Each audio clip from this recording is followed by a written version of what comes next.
మరోసారి తీవ్ర ఉద్రిక్తతలు నెలకొన్నాయి. ఆయిల్ ట్యాంకర్ల పైన మళ్ళీ ఇరాన్ తమ క్షిపణులతో దాడి చేసింది.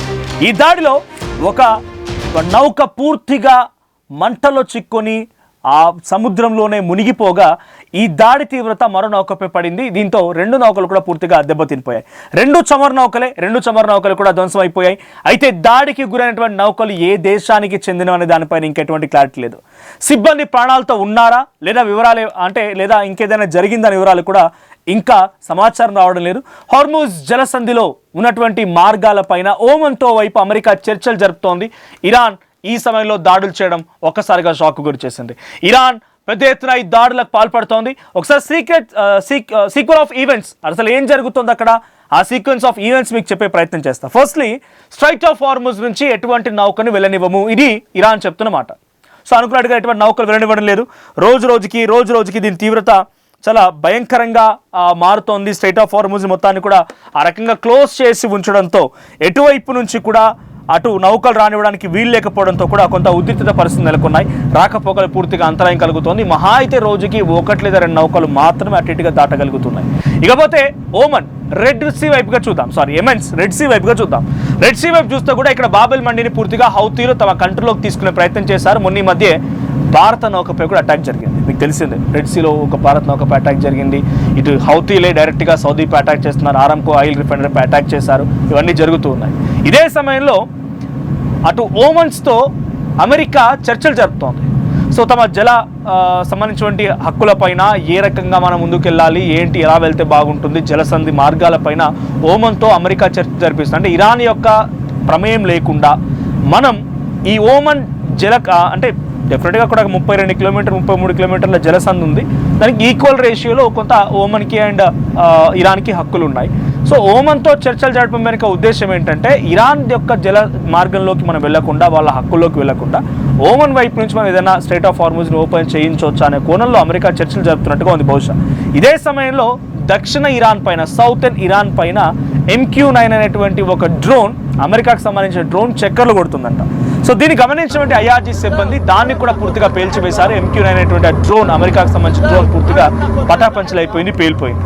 ఈ పరిణామం ఇలా జరుగుతుండగానే దాన్ని తిప్పికొట్టడంలో భాగంగా మళ్ళీ ఇరాన్ స్ట్రైట్ ఆఫ్ హార్ముజ్ దగ్గర జరుగుతున్నటువంటి ఒక ట్రాన్స్పోర్టేషన్ వ్యవస్థని తన కంట్రోల్లోకి తీసుకుంది. కాబట్టి రెండు నౌకల్ని ఆ వచ్చేటువంటి మార్గంలో తమ క్షిపణులతో అటాక్ చేసింది. ఒకసారి ఆ విజువల్ మీరు RTV స్క్రీన్ పై చూస్తూ ఉన్నారు. ఆ నౌక నుంచి ఎటువంటి పొగలు కక్కుతూ ఉన్నాయి, మంటలు ఏ రకంగా చిక్కున్నాయి అనేది. ఈ నౌక ప్రభావం ఇంకో దాని కూడా పడింది. సో రెండు నౌకలు కూడా ఇప్పుడు చిక్కుకుపోయాయి, కంప్లీట్గా అవన్నీ కాలి బూడిదైపోయాయి. మరి ఈ నౌకలు ఏ దేశానికి సంబంధించినవి, ఎటువైపుగా వెళ్తున్నాయి, ఎటువైపుగా వస్తూ ఉన్నాయి, మరి ముఖ్యంగా ఈ క్రమంలో ఏం జరిగింది, సో ఏ దేశాలకు సంబంధించినటువంటి వ్యవస్థలు ఇప్పుడు కొంత ఈ నౌకలు పేరడం మూలంగా ఇబ్బంది పడ్డాయనేది మాత్రం ఇంకా ఎటువంటి క్లారిటీ లేదు. ఎంతమంది సిబ్బంది ఉన్నారో కూడా తెలియదు. ఇంకోవైపు హౌతీలు సౌదీపై అటాక్ చేస్తూ ఉన్నారు. సౌదీపై ఎటువంటి అటాక్ జరుగుతోంది?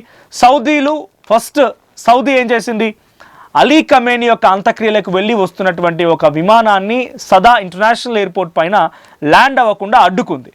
సౌదీలు ఆ విమానం ల్యాండ్ అయ్యే సమయంలో కొందరిని ఇబ్బంది పెట్టారు. ఇక అక్కడి నుంచి మొదలైంది హౌతీ వర్సెస్ సౌదీల యొక్క వార్. మళ్ళీ తిరిగి పునఃప్రారంభమైంది. గతంలో కొన్ని రోజుల పాటుగా సైలెంట్ అయిపోయినట్టు కనిపించిన మళ్ళీ మూమెంట్ స్టార్ట్ అయింది. సో ఏం జరిగింది, అటువైపు ఇంటర్నేషనల్ ఎయిర్పోర్ట్ పైన, సౌదీ ఇంటర్నేషనల్ ఎయిర్పోర్ట్ పైన హౌతీలు అటాక్ చేయడం, ఆ తర్వాత ఆరామ్కో ఆయిల్ రిఫైనరీపై అటాక్ చేయడం, సౌదీ దాన్ని తిప్పికొట్టడం, మళ్ళీ హౌతీలని అంతమొందించే విధంగా రకరకాల ప్రయత్నాలు చేయడం. ఇదే గ్యాప్లో ఒక బిగ్గెస్ట్ అగ్రిమెంట్ కూడా కుదిరింది, మక్కా డిఫెన్స్ అగ్రిమెంట్. సో ఏంటి మక్కా డిఫెన్స్ అగ్రిమెంట్ అంటే, ఇప్పటికే పాకిస్తాన్, సౌదీ రెండు దేశాలు కూడా ఒకరిపై ఒకరు పూర్తి స్థాయి సహాయ సహకారాల కోసం ఒక ఒప్పందాన్ని కుదుర్చుకున్నాయి, మ్యూచువల్ డిఫెన్స్ అగ్రిమెంట్ అని చెప్పి. ఈ మ్యూచువల్ డిఫెన్స్ అగ్రిమెంట్ ప్రకారంగా గతంలో కుదిరిన అగ్రిమెంట్ ఏంటి అంటే, పాకిస్తాన్పై అటాక్ జరిగిన సౌదీ హెల్ప్ చేయాలి, సౌదీపై అటాక్ జరిగిన పాకిస్తాన్ హెల్ప్ చేయాలి. ఈ రెండు దేశాలు ఏ ఒక్కరి మీద ఏ చిన్న అటాక్ జరిగినా కూడా ఒకరికొకరు సహకరించుకుంటూ ఆ దేశాన్ని తిప్పికొట్టాలి అనేది వాళ్ళ ఉద్దేశం, మ్యూచువల్ డిఫెన్స్ అగ్రిమెంట్ అనేది. ఇప్పుడు మొన్న మక్కా అగ్రిమెంట్ కుదుర్చుకున్నారు. ఈ మక్కా అగ్రిమెంట్ ప్రకారం ఏంటి, ఎవరిపై ఒక అటాక్ జరిగినా కూడా ఇరు దేశాల రకంగా అయితే పోరాడాలనేదో, ఇరు దేశాలు కాస్త 3 దేశాలు అయిపోయి దాంట్లో కలిసిందే టర్కీ కూడా ఆ దేశాలతో కలిసి మక్కా డిఫెన్స్ అగ్రిమెంట్ ఒకటి తీసుకున్నాయి. సో ఈ మక్కా డిఫెన్స్ అగ్రిమెంట్ ప్రకారంగా ఏ ఒక్క దేశంపై అటాక్ జరిగినా మిగిలిన దేశాలు కూడా అటాక్ చేయాల్సిందే. మరి ఇప్పుడు సౌదీపై అటాక్ జరిగింది, ఆరామ్కో రిఫైనరీపై అటాక్ చేసింది హౌతీ. సౌదీలో కొంత ఇబ్బందికర వాతావరణమే ఉంది. రెడ్ సీ వైపు నుంచి ఎటువంటి ఎక్స్పోర్ట్స్ అండ్ ఇంపోర్ట్స్ లేకుండా అడ్డుకునే ప్రయత్నం హౌతీలు చేస్తున్నారు. అటువైపు స్ట్రైట్ ఆఫ్ హార్ముజ్ దగ్గర ఎటువంటి రాకపోకల్ని అనుమతించకుండా అటు ఇరాన్ కూడా వాటిని కాపుగాస్తోంది. ఈ నేపథ్యంలో మరి ఈ 3 దేశాల అగ్రిమెంట్ ప్రకారంగా ఇప్పుడు డైరెక్ట్గా యుద్ధంలోకి పాకిస్తాన్ ఆర్ టర్కీ వస్తాయా అనేది ఇక్కడ బిగ్గెస్ట్ క్వశ్చన్. ఇకపోతే స్ట్రైట్ ఆఫ్ హార్ముజ్ దగ్గర జరిగినటువంటి దారికి సంబంధించి ఒకసారి దృశ్యాలు చూద్దాం.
స్ట్రైట్ ఆఫ్ హార్ముజ్ దగ్గర ఇరాన్ తమ క్షిపణులతో చేస్తున్న అటాక్ సంబంధించి విజువల్స్ మనం చూస్తూ ఉన్నాం.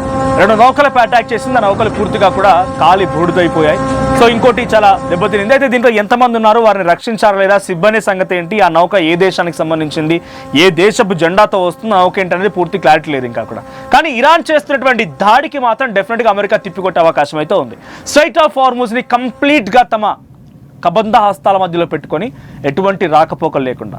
టేకింగ్ అన్ ఎగ్జాంపుల్, మనం స్ట్రైట్ ఆఫ్ హార్ముజ్ తీసుకుంటే స్ట్రైట్ ఆఫ్ హార్ముజ్ నుంచి ప్రపంచ దేశాలకు సంబంధించిన 20% ఆయిల్ ఎక్స్పోర్ట్స్ ఇక్కడ నుంచి జరుగుతూ ఉంటాయి. గల్ఫ్ కంట్రీస్ నుంచి మేబీ జోర్డాన్ కానివ్వండి, లేకపోతే ఇరాక్ కానివ్వండి, ఇరాన్, తర్వాత ఓమన్, దుబాయ్, సౌదీ, ఖతార్, కువైట్, బహ్రాన్, బనామా ఈ దేశాల నుంచి ఎక్స్పోర్ట్ అయ్యేటువంటి ఆయిల్ కూడా ఈ యొక్క జలసంధి నుంచి రావాల్సిందే. ఇప్పుడు ఈ జలసంధి కంప్లీట్గా ఇరాన్ ఆక్యుపేషన్లో, ఇరాన్ అండర్లో ఉంది, కంట్రోల్లో ఉందన్నప్పుడు ఈ 20% ఆయిల్ సప్లై ఎలా జరుగుతుంది అంటే ఎన్ని దేశాలు ఇబ్బంది పడిపోతున్నాయి. Next speaking about Red Sea దగ్గర బాబెల్ మండెబ్ అని ఉంది సేమ్. సో బాబెల్ మండెబ్ దగ్గర హౌతీలు కాపు కాసుకొని కూర్చున్నారు. మరి ఇటువైపు నుంచి ఏమేమి వస్తాయంటే ఇటువైపు నుంచి ఇజ్రాయిల్ కావచ్చు, లేకపోతే అటువైపు నుంచి సౌదీ నుంచి కావచ్చు, తర్వాత యెమెన్స్ నుంచి కావచ్చు, ఈ దేశాల నుంచి వచ్చే జోర్డాన్ నుంచి కావచ్చు, ఈ దేశాల నుంచి వచ్చేటువంటి ఆయిల్ సప్లై సుమారుగా 16 to 18% త్రూ వరల్డ్ వైడ్. అంటే ఈ 2 జలసంధుల దగ్గర నుంచి సుమారుగా ప్రపంచ దేశాలకు సప్లై అయ్యేటువంటి 35 నుంచి 40% ఆయిల్ వెళ్తోంది. ఈ 2 జలసంధులు, ఈ 2 మార్గాలు కూడా ఇరాన్ తమ డైరెక్ట్ ఆర్ ఇండైరెక్ట్ కంట్రోల్లోకి తీసుకుంది. అంటే ఇరాన్ ఎంతటి ఇంపాక్ట్ చూపించగలుగుతుందో అర్థమవుతుంది. ఇక్కడ కంప్లీట్గా ఇరాన్ తీసుకున్నటువంటి ఈ నిర్ణయం ప్రపంచ దేశాలపై చాలా పెను ప్రభావం చూపించబోతోంది. అమెరికా ఏం చేస్తోంది, ఇక ఇలాగైనా సరే ఇరాన్ని ఈ దెబ్బతో తప్ప మనం కంట్రోల్ చేయలేము, ఇరాన్ మొత్తం తమ చేజెక్కించుకోవాలని చెప్పి సుమారుగా ఫిబ్రవరి 28న మొదలైనటువంటి యుద్ధం అంచెలంచెలుగా జరుగుతూ తీవ్రంగా కొనసాగుతూ అది మొన్న ఒక 20 రోజుల క్రితం వరకు కొంత అండర్స్టాండింగ్ అనే రూపంలో ఒక 2-3 రోజుల పాటుగా ఫుల్ స్టాప్ పెట్టినా ఆ తర్వాత మళ్ళీ యుద్ధం మొదలైంది.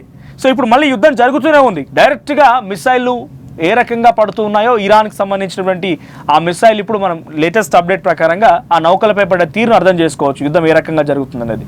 ఇక దక్షిణ ఇరాన్ పైన అమెరికా తమ డ్రోన్ తిప్పుతూ అక్కడ ఉన్నటువంటి సమాచారాన్ని తెలుసుకునే ప్రయత్నం అమెరికా చేస్తూ ఉంటే దాన్ని తిప్పి కొట్టడంలో ఇరాన్ IRGC కమాండెంట్స్ ఆ డ్రోన్ను కూడా తిప్పికొట్టేశారు.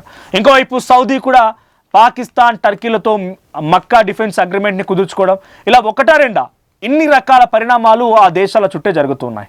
సో ఇవన్నీ చూస్తూ ఉంటే in future there might be a biggest war అది మనం లైవ్గా విట్నెస్ చేయబోతున్నాము అని అనిపిస్తోంది. ఒకరి తర్వాత ఒకరు యుద్ధంలోకి దిగడం కానీ, అటు రష్యా ఏం చేస్తుంది, డైరెక్ట్గా ఇరాన్కి ఒక చిన్న మార్గం, చిన్న సరస్సు లాంటి మార్గంని ఉపయోగించుకొని డైరెక్ట్గా ఆ ఆయుధాలు సప్లై చేస్తున్నది అమెరికా వాదన.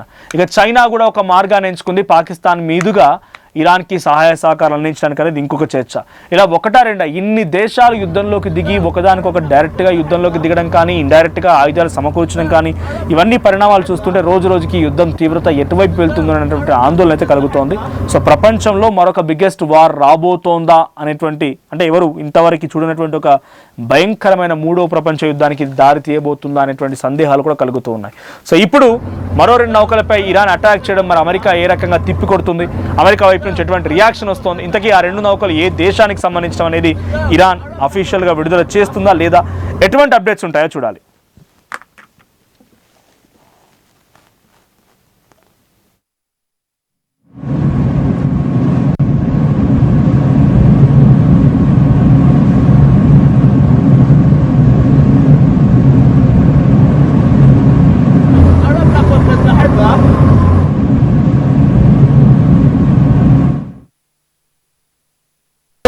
పండుగ జోర్దార్గా చేయాలని ఆలోచన చేస్తున్నారా? అయితే కిసాన్ ఫ్యాషన్ మాల్ లో అద్రిపోయే ఆఫర్లున్నాయి. జోర్దార్గా షాపింగ్ చేయండి. పండుగ అయినా దావత్ అయినా పట్టైనా ఫ్యాషన్ అయినా కిసాన్ ఫ్యాషన్ మాల్.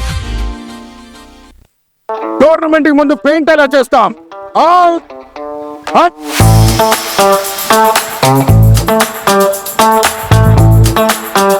ప్లాన్ అయితే చాలా బాగుంది సార్, స్టేడియం పరిస్థితి చూడండి. టోర్నమెంట్ ముందు పెయింట్ ఎలా చేస్తాం? టెక్నో పెయింట్స్ ఉందిగా. Techno paints, township, dam, stadium లేదా మనీళ్లు పెయింట్స్ నుంచి పెయింటింగ్ వరకు పూర్తి సొల్యూషన్ కావాలంటే మేమున్నాం. కానీ సార్, టైం కి పూర్తవుతుందా? రోజుకు 23 లక్షల స్క్వేర్ ఫీట్ పెయింటింగ్ చేయగల సామర్థ్యం, 5,000 మంది స్కిల్డ్ లేబర్ టీం మా వెంట ఉంది. 23 లక్షల? అవును, ప్రపంచ స్థాయి రంగులు, అద్భుతమైన షేడ్స్ తో భారతదేశపు అసలైన పెయింట్ మరియు పెయింటింగ్ శక్తిని మేమే. VR techno paints. Techno paints. ఏం కొన్నావురా? అమ్మకి 10, అత్తమ్మకి 6, అమ్మమ్మకి 4 కేజీలు చీరలు మావా. అబ్బో, ఇక్కడ కేజీ చీరలు కొంటే 1/2 కేజీ చీరలు ఫ్రీ అంట. Churidar, men's wear, kids wear 1+1, 2+1 మస్తు ఆఫర్లు ఉన్నాయి. మరి ఇంకా మాంగళ్య ఆషాఢం కేజీ సేల్ అంటే తెలుసు కదా. మాంగళ్య షాపింగ్ మాల్ కేజీల్లో సేల్, టన్నుల్లో ఆనందం. Pure in its form with grace made noble.